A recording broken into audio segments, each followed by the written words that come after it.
Para iniciar, reciban una bendición divina para su día y su semana. Y bueno, les damos la bienvenida a esta nueva inmersión profunda. Así es, bienvenidos a quienes nos escuchan. Hoy tenemos un tema fascinante por delante. Totalmente. El objetivo de nuestro análisis de hoy es desempacar un drama familiar muy intenso. Y no solo eso, sino también una disputa laboral tan antigua que nos obliga a mirar de cerca las dinámicas del poder humano frente a la providencia. Vamos a adentrarnos de lleno en el capítulo 30 del Génesis. Y para hacer esto con el rigor que merece, estamos utilizando dos fuentes principales. Claro, las notas analíticas de la Biblia de Estudio Holman y también la Biblia de Estudio NAA, o sea, la Nova Almeida actualizada. Exacto. Y quienes escuchen esta conversación de verdad descubrirán una historia que lo tiene absolutamente todo. Fíjate que sí, hablamos de una rivalidad feroz entre hermanas, el concepto antiguo de madres sustitutas, supersticiones sobre plantas afrodisíacas, Tácticas de negocios increíblemente engañosas también. y hasta lo que podríamos llamar un experimento de manipulación genética en el mundo antiguo. Es, de verdad, fascinante. Es un texto fundamental, sin duda. Y el propósito aquí no es simplemente repasar una historia antigua, digamos como un cuento. Claro, no es solo la anécdota. Exactamente. Queremos analizar a fondo las dinámicas históricas, el contexto cultural de la Mesopotamia antigua y las piezas teológicas que el autor original está moviendo detrás de escena. Porque hay una complejidad socioeconómica enorme ocurriendo bajo la superficie de este relato. Y también psicológica, diría yo. Totalmente. Hay mucho más de lo que se lee a simple vista. Pues a ver, vamos a entrar directamente en esa complejidad. El capítulo arranca con una tensión doméstica que, bueno, es insostenible. Insostenible es la palabra correcta. Raquel, que todos sabemos es la esposa favorita de Jacob, está lidiando con una infertilidad prolongada. Así es. Y la narrativa señala explícitamente que ella tenía envidia de su hermana Lea, porque Lea ya había dado a luz a varios hijos para este punto. Y esa envidia la lleva al límite. Exacto. Raquel llega a un punto de quiebre absoluto, confronta a Jacob y le lanza una frase que es devastadora. Le dice, «Dame hijos, de lo contrario moriré». Es un grito de desesperación tremendo. Y la respuesta de Jacob, fíjate, lejos de ser empática, es de un enojo profundo. Él le responde preguntando si acaso él está en el lugar de Dios. Es un inicio bastante brutal para el capítulo. Sí, lo es. Pero a ver, esa brutalidad refleja el inmenso peso cultural de la época. ¿En qué sentido? Bueno, en el antiguo Medio Oriente, la identidad, la validación personal, la seguridad económica a largo plazo y hasta el estatus social de una mujer estaban intrínsecamente ligados a su capacidad de dar descendencia. O sea, no era solo un deseo maternal, era una cuestión de supervivencia social. Exactamente. La esterilidad no era vista solo como una, digamos, tragedia médica, era un fracaso social. E incluso, en la mente de la época, se consideraba un juicio divino.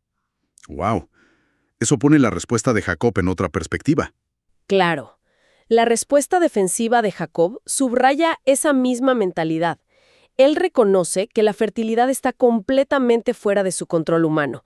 Él sabe que no puede jugar a ser Dios. Y ante esa falta de control, Raquel tomó una medida drástica. Ella decide asegurar su estatus entregándole a Jacob su sierva, Bilha. Así es, para que tenga hijos por ella. Literalmente el texto dice, sobre sus rodillas. Y a simple vista, para quienes nos escuchan hoy, leer esto parece una invención desesperada en medio de un conflicto matrimonial. Pero no lo es. Exacto. Las fuentes que estamos consultando indican que esto tiene un trasfondo legal muy específico. ¿Qué revelan exactamente los textos de la antigüedad sobre esta práctica? Aquí es donde la arqueología bíblica cambia por completo nuestra comprensión del texto. Las notas de nuestras Biblias de estudio hacen referencia cruzada a unos textos muy importantes. Los textos de la ciudad de Nusi. Nusi. A ver, cuéntanos un poco sobre Nusi para dar contexto. Claro, Nusi fue una antigua ciudad mesopotámica. El descubrimiento de sus archivos de arcilla, que datan aproximadamente del siglo XV a.C., nos proporcionó una ventana directa a las leyes de la época patriarcal. O sea, estamos viendo los contratos legales literales de ese tiempo. Exactamente. Y lo que esos textos revelan es que la acción de Raquel no fue una aberración emocional ni un arranque de celos. Era algo normal. Era una costumbre legalmente establecida y un contrato vinculante. Entonces, estamos hablando de una especie de vacío legal que ella decide aprovechar por su desesperación. Más que un vacío, fíjate que era una institución formal. Así. Sí, los contratos matrimoniales de Nusi estipulaban que si una esposa principal era estéril, ella tenía la obligación legal o el derecho, dependiendo de cómo se viera, de proveer una sierva a su esposo para continuar el linaje. Qué fuerte. O sea, las siervas actuaban como madres sustitutas. Literalmente, asumían el rol de esposas secundarias, y los hijos que nacían de esa unión eran adoptados automáticamente y considerados legalmente como hijos biológicos y herederos de la esposa principal. Claro, es el mismo mecanismo de supervivencia socioeconómica que el texto bíblico relata generaciones antes, con Abraham, Sara y Agar. Es exactamente el mismo precedente legal. Raquel simplemente está ejecutando una cláusula estándar de su época. Comprender que era un procedimiento legal establecido le da un matiz mucho más frío a la situación, mucho más calculador. Y competitivo, sobre todo. Totalmente. Porque Bilha concibe y da a luz a un niño. Y el nombramiento de este bebé inicia lo que parece una guerra abierta. Una guerra de nombres. Sí. Raquel nombra Dan, que significa juzgó o hizo justicia.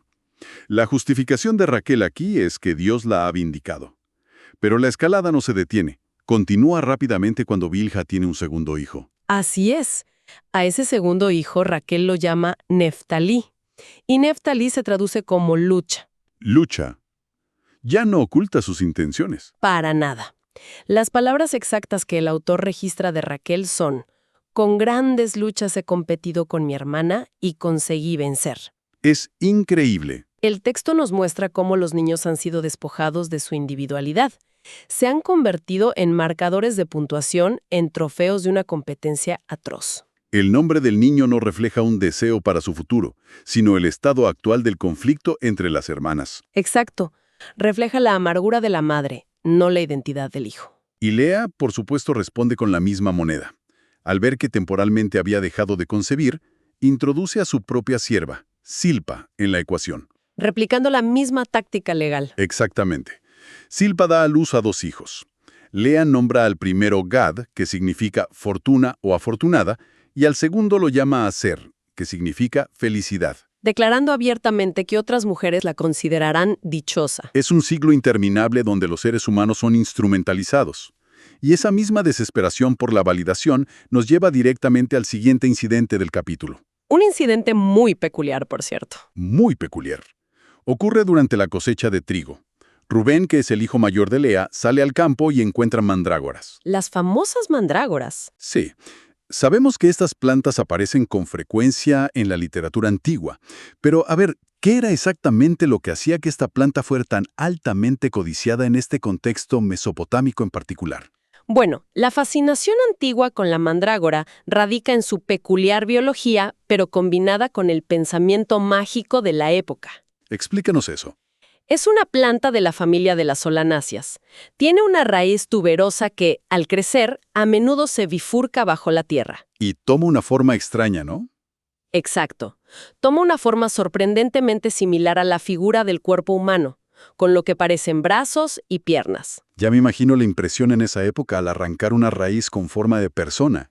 Claro, y en el mundo antiguo, donde la botánica y la superstición se entrelazaban constantemente, existía la creencia de que la forma visual de una planta dictaba su función médica. La famosa doctrina de las firmas. Así es.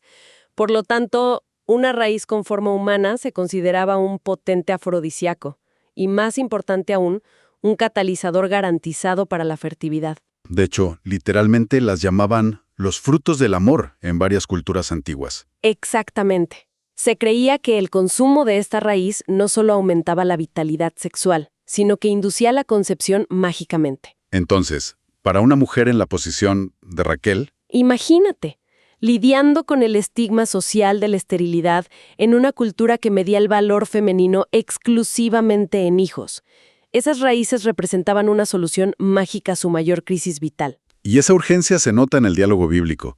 Raquel ve a Rubén traer las raíces y le exige a Lea que se las dé. No se las pide, se las exige. ¿Sí? Y Lea le responde con una amargura tremenda.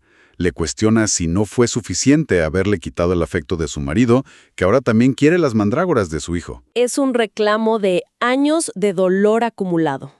Y al final, llegan a una transacción mercantil que es asombrosa. Raquel cede su derecho a pasar esa noche con Jacob a cambio de las plantas de Lea. Es un trueque directo. Sí, intimidad por una supuesta medicina mágica. Y el análisis teológico de nuestras fuentes señala aquí una profunda ironía literaria e histórica. ¿Cuál es la ironía principal?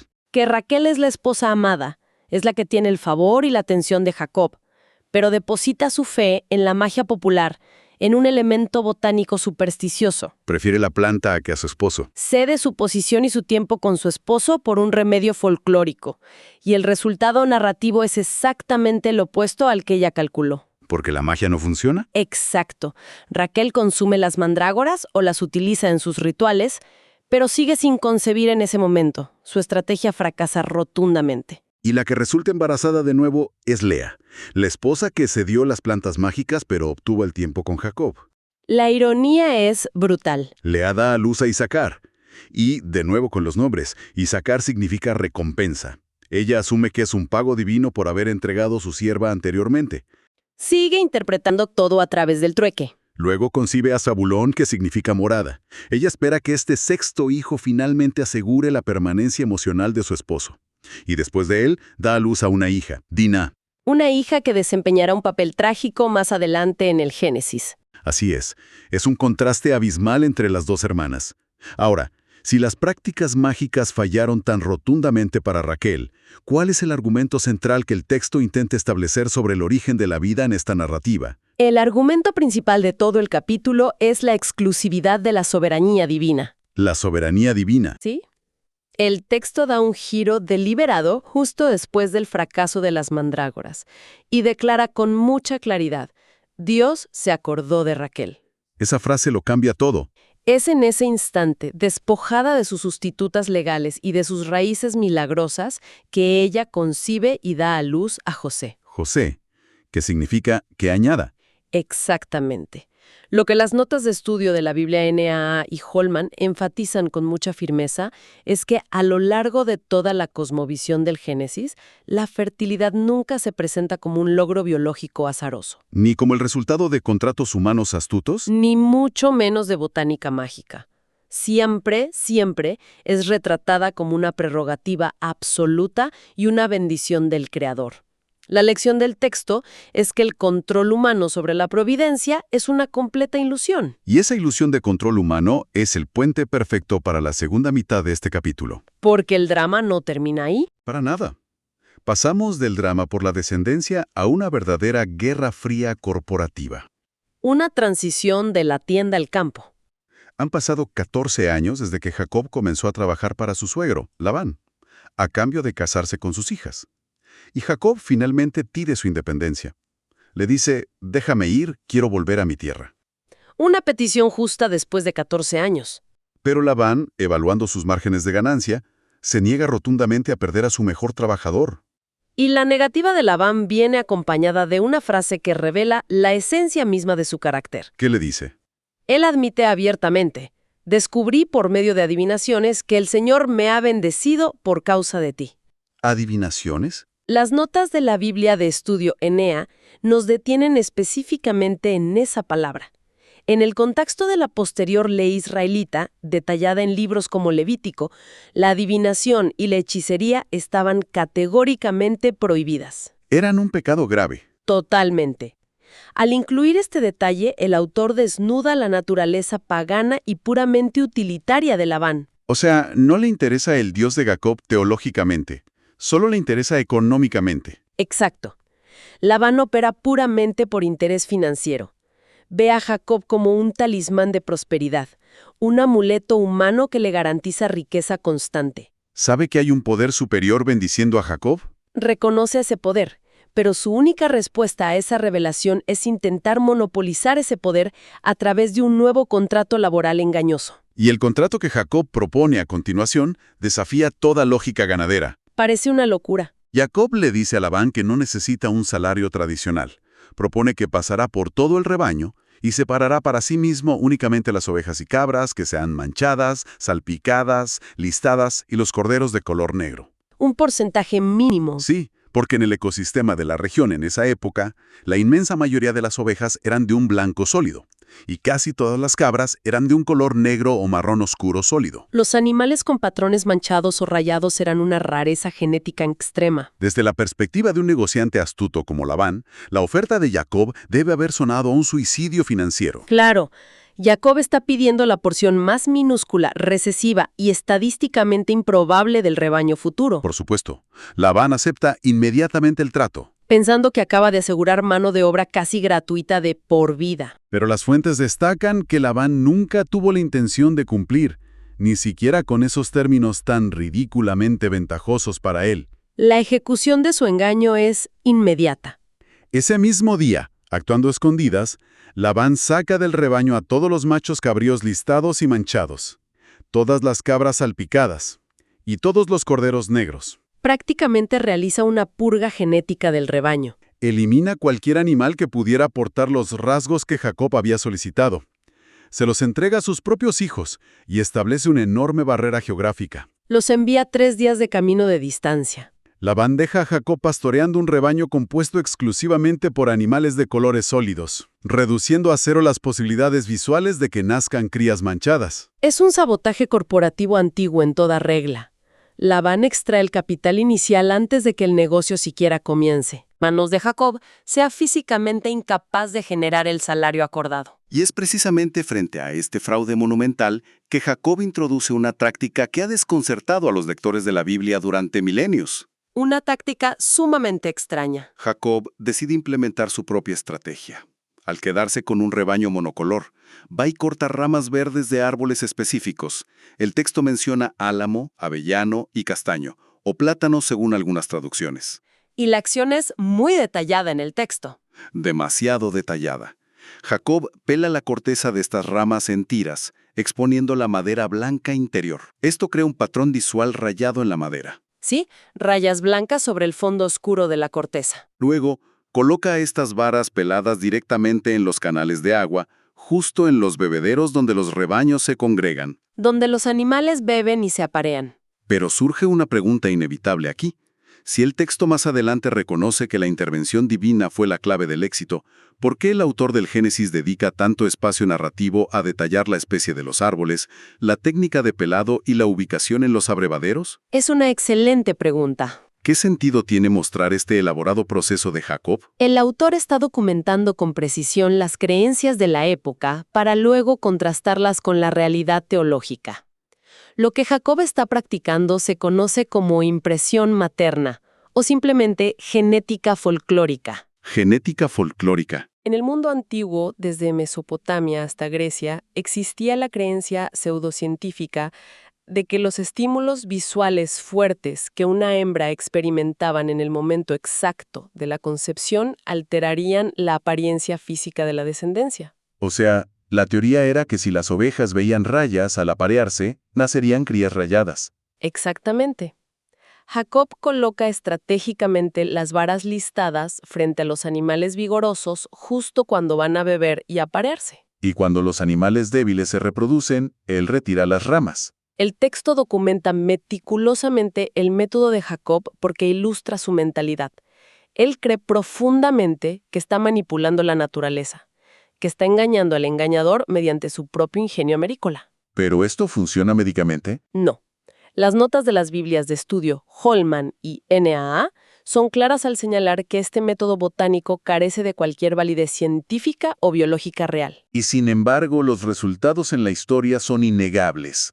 Las crías manchadas y robustas nacen en masa y se convierten en propiedad de Jacob. Mientras que las crías débiles y de color sólido quedan para Labán. La riqueza de Jacob explota exponencialmente. Acumula grandes rebaños, ciervos, camellos y asnos. Pasa de ser un trabajador explotado a convertirse en un magnate regional. Un éxito rotundo. Pero si la genética folclórica de las ramas peladas no tuvo ningún efecto real sobre el ADN de las ovejas, ¿cómo explican las fuentes esta transferencia masiva de riqueza? Las fuentes resuelven esta tensión apuntando directamente a la providencia.